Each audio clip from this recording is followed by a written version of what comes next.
Since the assault and murder of Ms. Andrew, the BCA laboratory has been involved with examining evidence in an effort to answer the question of who was involved in the death of this young woman.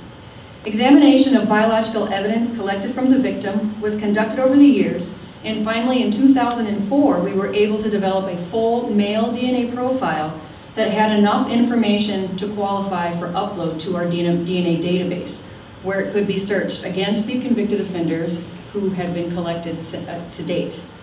With that initial search, however, we were looking for a full match to see if the DNA belonged to a convicted offender. There were no matches in 2004. Since then, this unidentified male DNA profile has regularly been searched against state and national databases as new DNA from newly convicted offenders are added on a regular basis. As of 2013, we still had not obtained a match.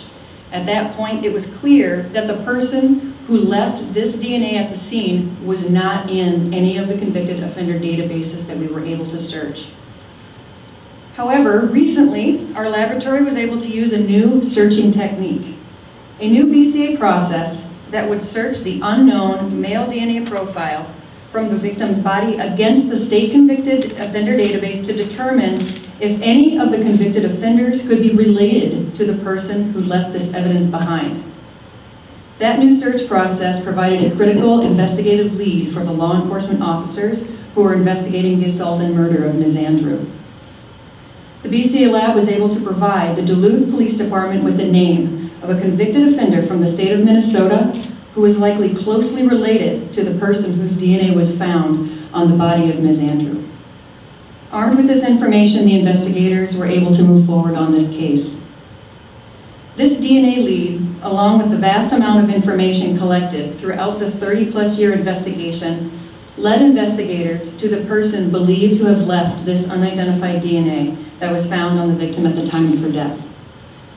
When this individual was located, his known DNA sample was collected and tested, and we were able to directly compare this person's DNA to the unidentified profile obtained from the victim, from Ms. Andrew. The DNA match was confirmed at that time. This match is what brings us here today. This case would not have been solved without this new technology.